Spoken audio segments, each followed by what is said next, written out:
అనే పేరిచ్చింది.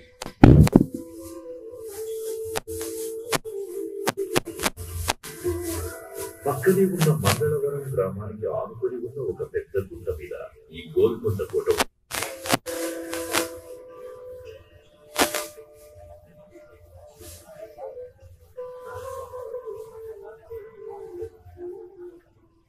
మధ్యయుగాలలో కట్టిన ఈ కోట దక్కన్ ప్రాంతంలో అతి బలమైన కోటల్లో ఒకటి. ఈ ప్రాంత రాజకీయంలో అది పాత్ర వహించింది.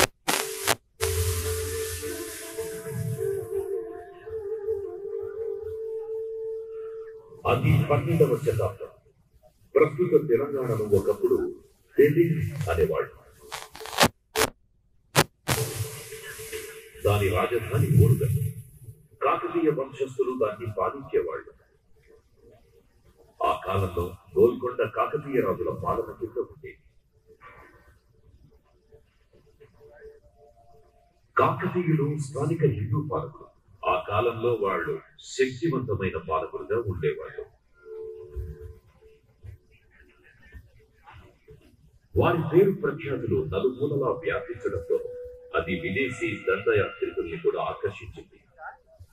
ఆ పరిస్థితుల్లో కాకతీయ రాజైన ప్రతాపరుద్రుడు తన సామ్రాజ్యాన్ని కాపాడుకోవడానికి ఒక సాహసోపేతమైన నిర్ణయం తీసుకున్నాడు.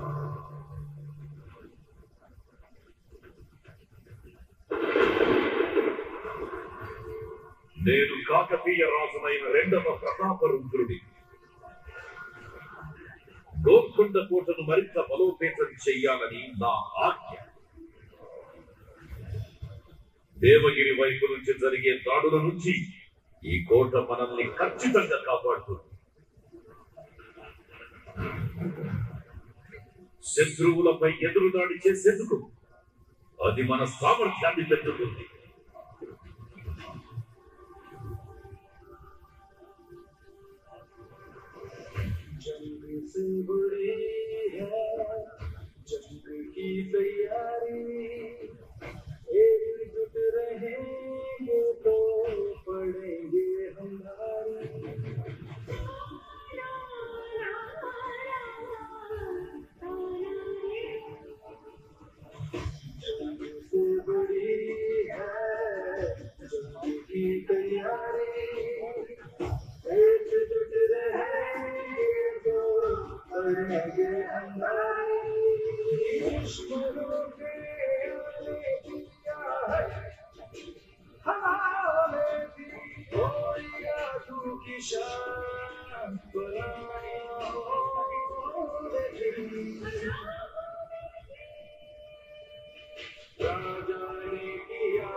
తమ ఓరుగల్లు గోల్కొండ రాజ్యాన్ని కాకతీయ రాజులు దశాబ్దాల పాటు చాలా వీరోచితంగా ధైర్య సాహసాలతో పరిరక్షించుకున్నారు.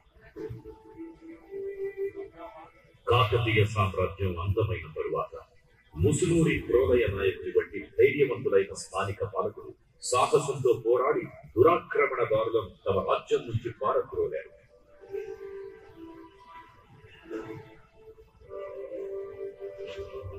కానీ చివరికి గోల్కొండ రక్షణకు గట్టిపడింది.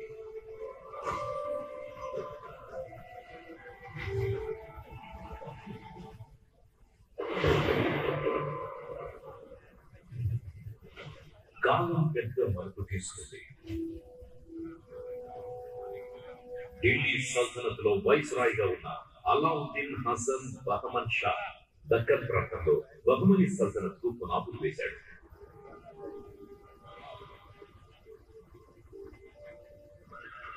వరంగల్ ని జయించాలనే స్వప్నంతో బహమన్ షా గోల్కొండ వైపు కథం తొక్కాడు.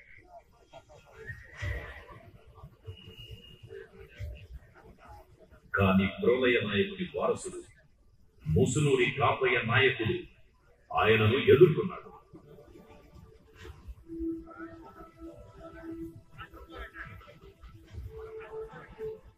గొప్ప ధైర్య సాహసాలతో పోరాడి దురాక్రమణదారులను పారద్రోలి మళ్లీ కోటను స్వాధీనం చేసుకున్నాడు.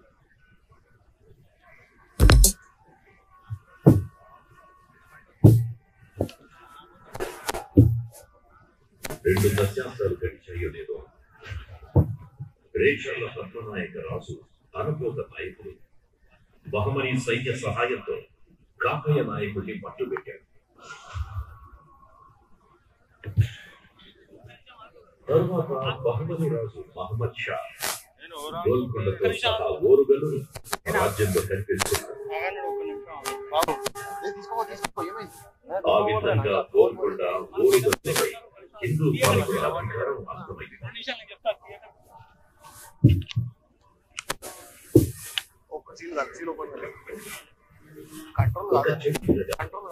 కాలంలో ఈ మార్పులో గణనీయమైన మార్పులు చోటు చేసుకోవడం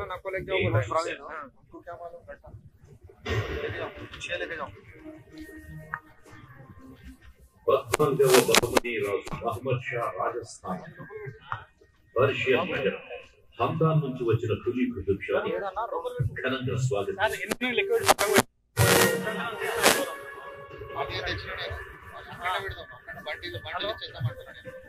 అతను బహమనీ రాజ్యంలో ఒక కీలకమైన సైనిక పదవి సుబేదార్. ఆయన పని విధానంతో సామర్థ్యంతో ముగ్ధుడైన రాజు 7 సంవత్సరాలలోనే అతన్ని తెలంగాణకి అంటే తెలంగాణ గవర్నర్ గా నియమించి గోల్కొండ రాజ్యాన్ని అప్పగించాడు.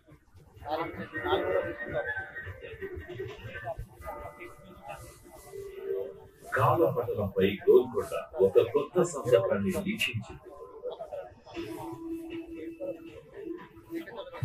బహమనీల పాలన అంతమైంది. ఖులీ కుతుబ్ షా తనను గోల్కొండకు సుల్తాన్ గా ప్రకటించుకున్నాడు. విజేంద్ర ప్రసాద్ విజేంద్ర ప్రసాద్ ఖులీ కుతుబ్ షాను నేను తీసుకున్నాడో లేదో సుల్తాన్ స్వయంగా ప్రకటించుకుంటున్నాను. అది మీరు ఇప్పటి నుంచి మాత్రమే విజేంద్ర ప్రసాద్ గోల్కొండ సల్తనత్ గోల్కొండ కిలా మన రాజధానిగా ఉంటుంది.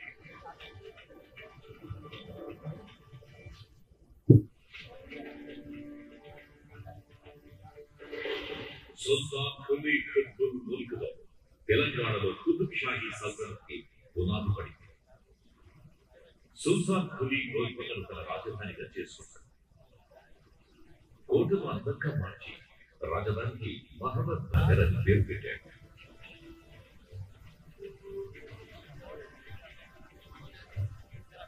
కుతుబ్ షాహీ సుల్తాన్ కోట లోపల ఎన్నో భవంతులను, ఉద్యానవనాలు, మసీదులను, ప్రజల ఉపయోగానికై ఎన్నో భవనాలను సరైన ప్రణాళికకు నిర్మించారు.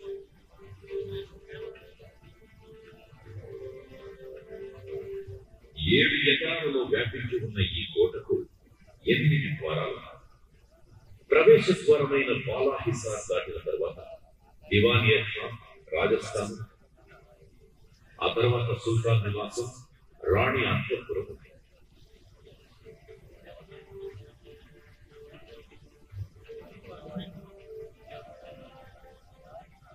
వీటన్నింటికీ దూరంగా మహంకాళి ఆలయం.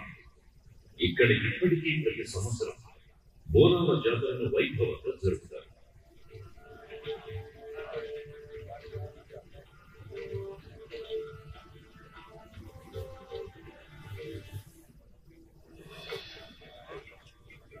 సుల్తాన్ ఖులీ తర్వాత అతని 3వ కుమారుడైన జంషన్ ఖులీ కుతుబ్ షా సుల్తాన్ అయ్యాడు. అతనికి తమ్ముడైన ఇబ్రహీం ఖులీతో ఉన్న చిరకాల వైరం కారణంగా ఇబ్రహీం విజయనగర సామ్రాజ్యంలో శరణు తీసుకోవలసి వచ్చింది. అక్కడ అతన్ని రాజమర్యాదలతో చూశాడు.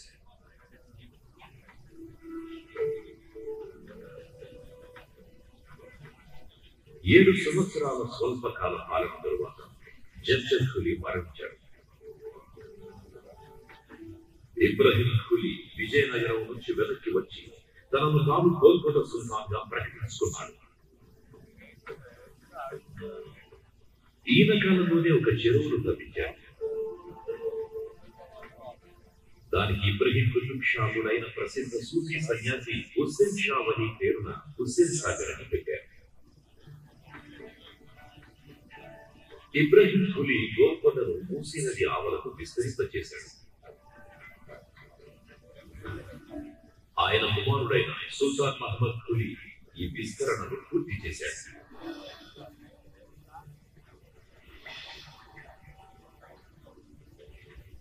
సుల్తాన్కు పర్షియన్ దక్కన్ సాహిత్యాల పట్ల తెలుగు భాష పట్ల కూడా మక్కువ ఎక్కువ.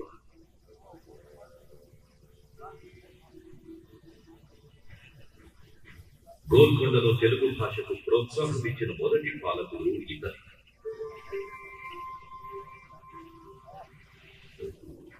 అతని ఆస్థానంలో అద్దంకి గంగాధర కవి, కందుకూరి రుద్ర కవి, ఇతర కవులు తరచుగా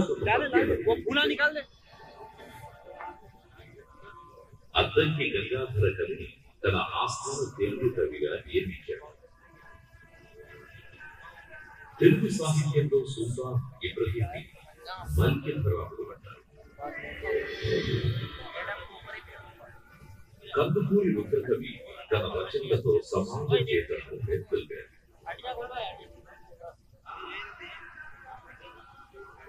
యక్షగానాన్ని గద్యంగా ప్రదర్శనకి అనుగుణంగా రాశాడు.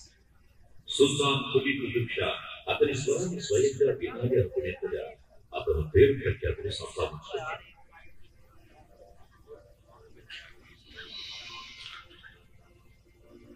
ఇబ్రహీం ఖులీకి ఒక కొడుకు పుట్టాడు. అతని పేరు మహమ్మద్ ఖులీ. కౌమార్యంలో ఉన్నప్పుడు మహమ్మద్ ఖులీ మూసీ నది ఆవల చిచల గ్రామానికి చెందిన భాగమతిని కలిశాడు. అన్ని అడ్డంకులను పరిమితులను దాటి గాఢమైన ప్రేమలో ఉన్నారు.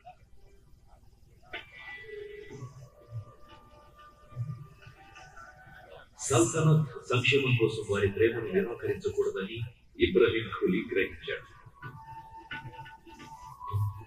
కాబట్టి భాగమతిని మహమ్మద్ ఖులీని శాశ్వతంగా ఏకం చేశాడు.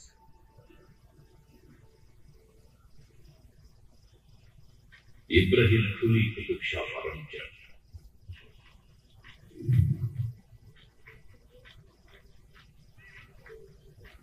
అతని వారసుడైన మహమ్మద్ ఖులీ కుతుబ్ షా 14 ఏళ్ల చిరు ప్రాయంలో గోల్కొండకు సుల్తాన్ అయ్యాడు.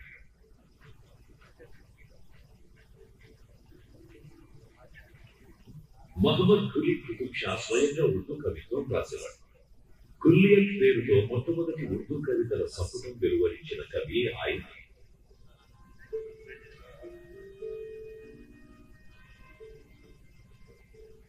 ఇస్ఫహానీ శైలి శిల్పకళా శాస్త్రం హైదరాబాద్ నిర్మాణాన్ని ప్రభావితం చేసింది. అతను 1591లో ప్రపంచ ప్రసిద్ధిగాంచిన చార్మినార్ 4 కమాండ్లు కలిగిన కూడలి మధ్య నిర్మించాడు. 11 ఉద్యానవనాలతో అతను నగరాన్ని సుందరంగా తీర్చిదిద్ది నగరానికి భాగ్ నగర్ అని పేరు పెట్టాడు.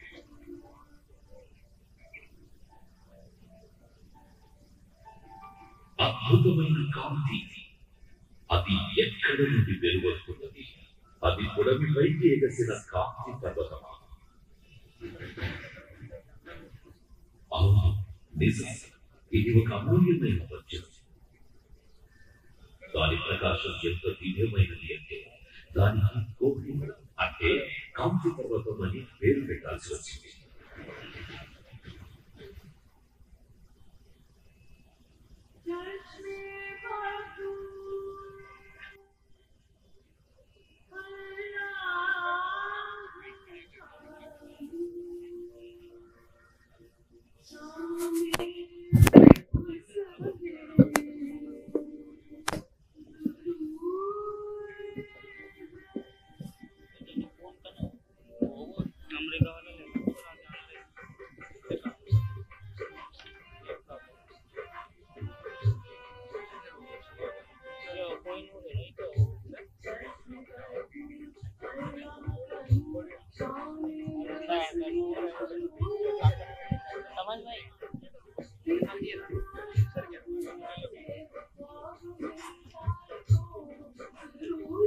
भाग के जाके वहाँ पे डीजे वाला है नहीं, माइक चालू करो बोलता, माइक चालू करो।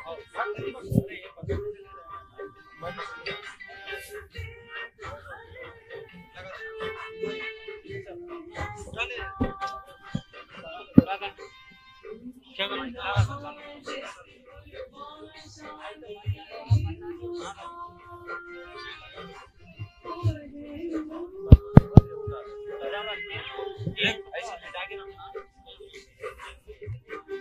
उसके बाद फूलों का पान उठाना है।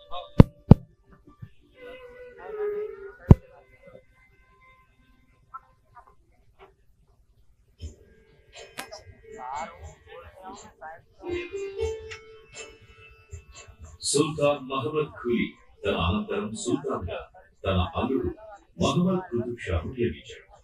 ఆయన పాలనా కాలంలోనే మక్కా మసీదు పథకం రూపొందింది. మహమ్మద్ కుతుబ్ షా హయత్ బక్ష్ బేగంల కుమారుడైన సుల్తాన్ అబ్దుల్ కుతుబ్ షా పాలనలో తెలుగు సామ్రాజ్యం ఉత్తరాన గంజాం నుంచి దక్షిణాన చెన్నై వరకు వ్యాపించింది.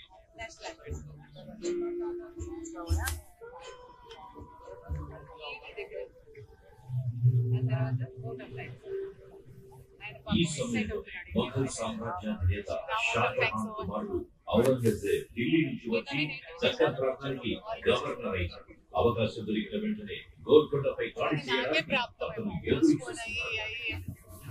అప్పుడు నేను కెనడాలో ఉన్నాను.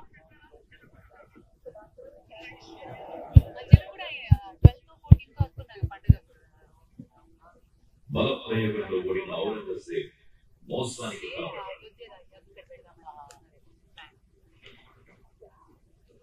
కుతుబ్ షా నమ్మిన వ్యక్తి అతనికి ద్రోహం చేయడం. ఔరంగజేబ్ సుల్తాన్ అబ్దుల్లా కుతుబ్ షాను పట్టుకుని కోటలోనే బందీ చేశాడు.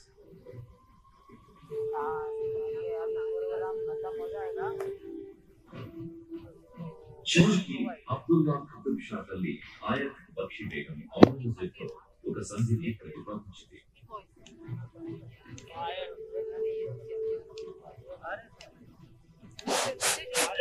దాని ప్రకారం అబ్దుల్లా కుతుబ్ షా ఔరంగజేబ్ కుమారుడైన మహమ్మద్ సుల్తాన్ కి రామగిరి సంస్థానాన్ని ఇచ్చి అతన్ని తన అల్లుడిగా చేసుకోవాలి. దానికి బదులుగా అబ్దుల్లాను విడుదల చేసి గోల్కొండను పాలించుకోనివ్వాలి.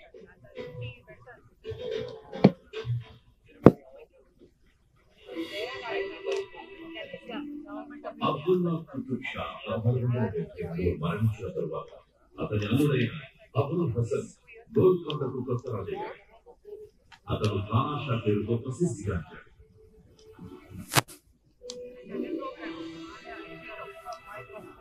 అబుల్ హసన్ తన ప్రభుత్వంలోని ముఖ్యమైన పదవుల్లో సమర్థమైన హిందూ భక్తులను నియమించాడు.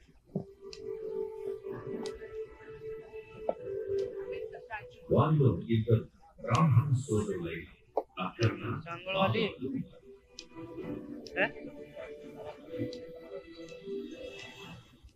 మరాఠా రాజైన ఛత్రపతి శివాజీ మహారాజ్ అబుల్ హసన్ పాలనా కాలంలో 2 సార్లు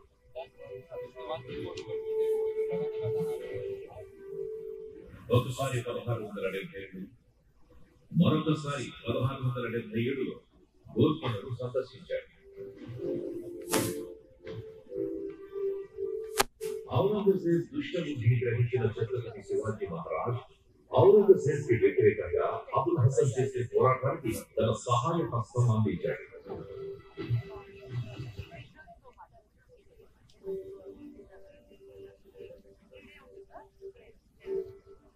సుల్తాన్ అబుల్ హసన్ ప్రజలతో ప్రత్యక్షంగా సంభాషించేవాడు. సుల్తాన్ ఒకరోజు కృష్ణానది తీరంలో ఉన్న కూచిపూడి గ్రామానికి వెళ్ళాడు. గ్రామస్తులు తమ సంప్రదాయ వృక్షాలతో ఆయనకు స్వాగతం పలికారు. సుల్తాన్ చాలా సంతోషపడి ఆ నృత్య శైలికే కూచిపూడి అని పేరు పెట్టాడు.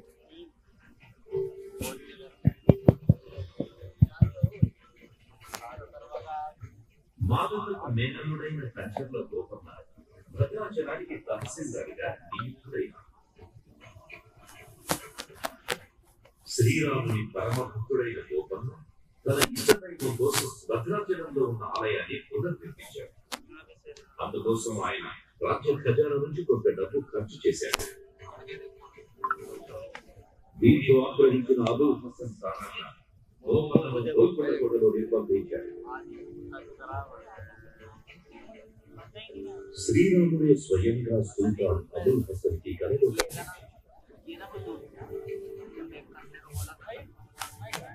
తన ఆలయ నిర్మాణానికై గోల్కొండ ఖర్చు చేసిన మొత్తాన్ని బంగారు నాణ్యాల రూపంలో అబుల్ హసన్ తన హక్కుని తీసుకున్నాడు.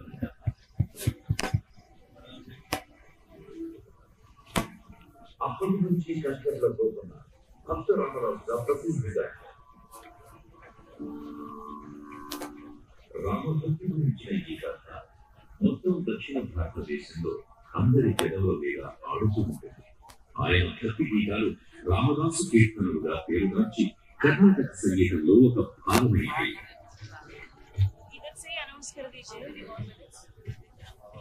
అబుల్ హసన్ తానా షా మొఘలులకు వ్యతిరేకంగా పోరాడడానికి బీజాపూర్కి సహాయం చేస్తున్నాడని, ఎంతోమంది హిందువులను మంత్రులుగా నియమిస్తున్నాడని ఆగ్రహించిన ఔరంగజేబు తన కొడుకు నాయకత్వంలో మొఘల్ సైన్యాన్ని గోల్కొండకు పంపించాడు.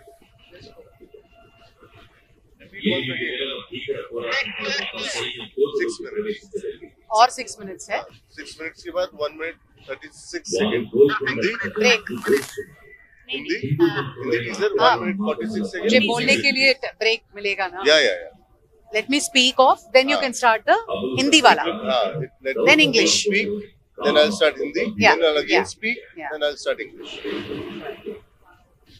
అతను అక్కడే మరణించాడు. కుతుబ్షాహీ వంశం అంతమైంది. okay 6 minutes ఆసిఫ్ జాహీని గోల్కొండకు సుబేదార్గా ఔరంగజేబు నియమించాడు. తరువాతి కాలంలో ఆసిఫ్ జాహీ నిజాం ఉల్ ముల్క్ పేరుతో హైదరాబాద్ను స్వతంత్రంగా పరిపాలించాడు.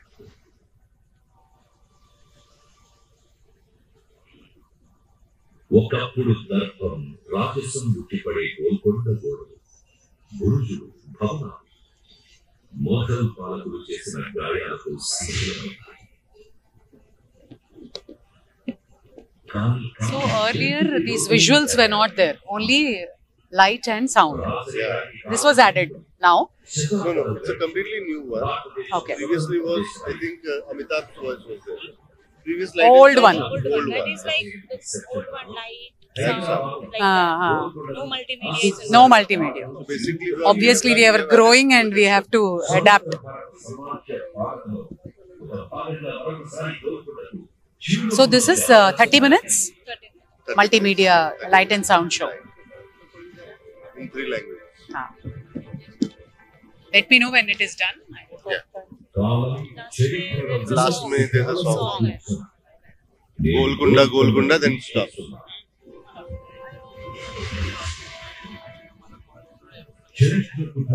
chestara sorry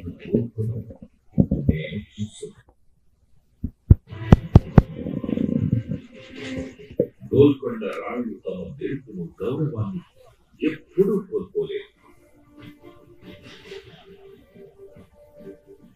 గోల్కొండ అరుణారుణ ఉషస్సు సూర్యుని తొలి కిరణాల కోసం ఎదురు చూస్తోంది.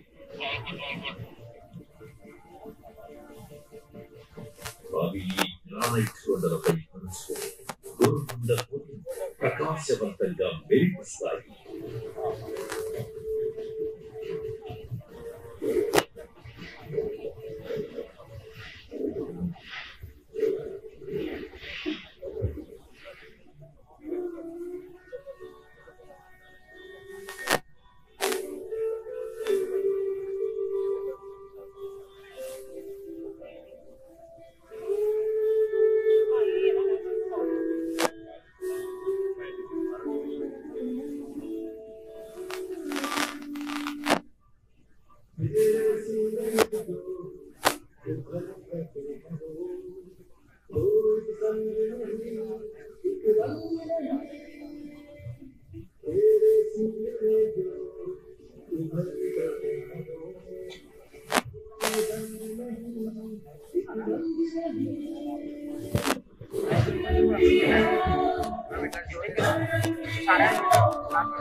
Check.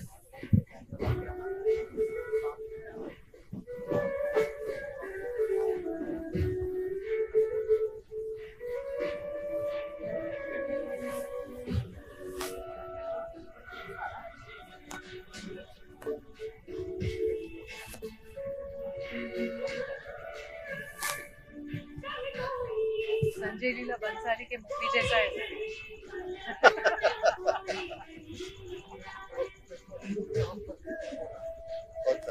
प्रोजेक्टर वो रहेगा Check.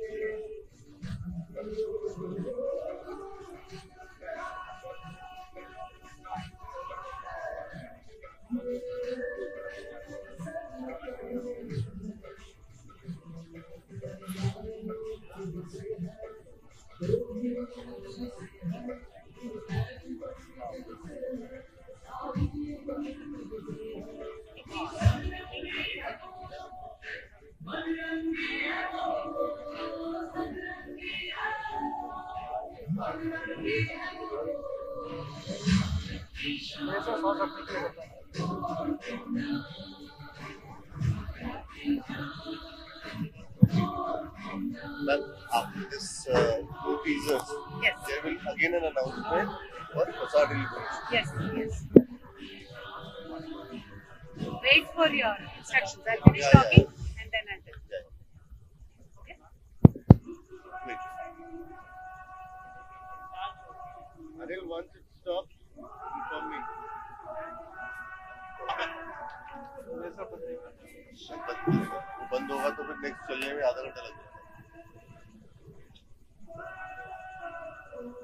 Be ready for Hindi one when I command.